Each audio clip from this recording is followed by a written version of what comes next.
Let's look at how to find the average rate of change over an interval when given a graph. And this is one of those things that you're probably going to be disappointed at the end because it's not nearly as hard as what it looks at the beginning. So first we're given an interval. We want to know the average rate of change over the interval 5 is less than x is less than 7. So in other words, between 5 and 7. Now in order to find the average rate of change, we're going to use the formula.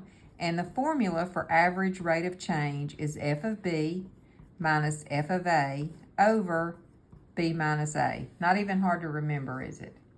All right, so first of all, in your interval, this is where you get your a and your b. So 5 is a and 7 is b. In fact, we can go ahead, let's just go ahead and fill that in for b and a. So on the bottom, we're going to have 7 minus 5. Now, what is f of b? Well, if 7 is b, then f of 7 can be found on the graph.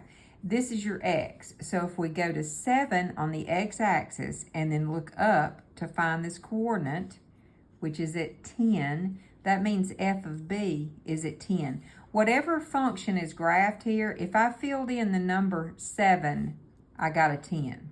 So let's do the same thing for f of a. Well, if a is 5, what if I go to 5 on the x-axis and then I look up to find my coordinate, which is at 15. Now, that was the hardest part because 10 minus 15 is negative 5. 7 minus 5 is 2.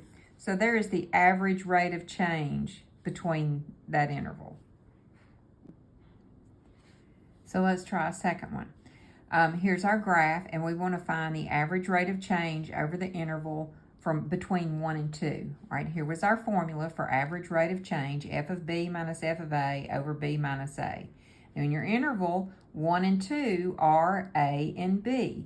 So for example, down here on the bottom where it says b minus a, we're going to substitute 2 minus 1. Now for f of b, I want to find f of 2. All right, so I'm going to go to 2, look up, what is the y coordinate? Well, it's at 10. So f of b is equal to 10. All right, now f of a means f of, remember 1 was your a, so I'm going to go to 1 and look up, and that's going to be at 5. All right, 10 minus 5 is 5, 2 minus 1 is 1, so your average rate of change is 5 or 5 over 1.